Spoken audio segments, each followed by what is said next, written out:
Encara que a alguns els hi costi d'entendre o de creure, hi ha catalans monolingües.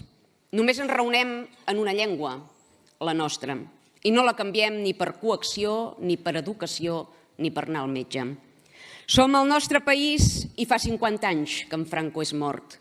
Encara no tenim dret de viure plenament en català? Hem de patir i acceptar sense badar boca aquesta situació anòmala i arbitrària? Ja no és només que no ens atenguin en la llengua d'aquest país, és que no ens entenen quan els hi expliquem el que ens passa.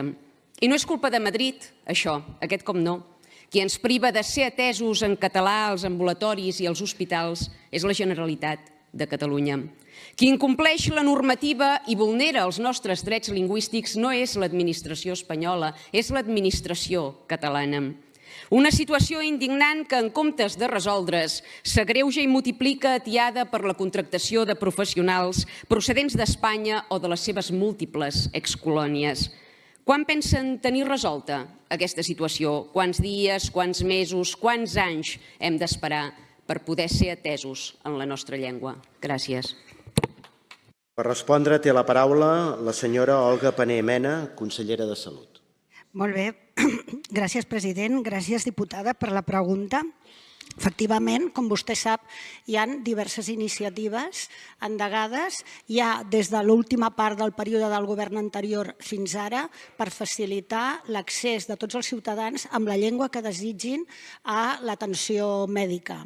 En aquest sentit, es poden destacar les instruccions que van donant als centres perquè creessin protocols i referents d'atenció amb la llengua del pacient en tots els centres del Siscat, això és del juny de l'any passat, i després el següent decret que es va posar en marxa en el mes d'agost per tal que hi haguessin, a més, això s'extengués i, a més, es generés un programa de rebuda dels professionals que ens venen de fora perquè poguessin aprendre català, que és el protocol de prescriure en català.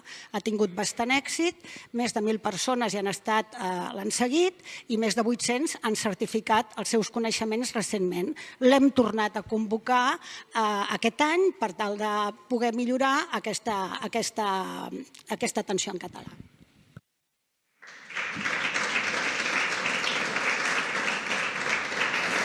Per repreguntar té la paraula la diputada senyora Sílvia Oriol Serra. Sí, ja entenem que aquesta situació vostès l'han heretada d'anteriors governs, d'aquells que ens havien de dur a Ítaca i que en un gir inesperat van aprofitar per investir el 155è president de Catalunya.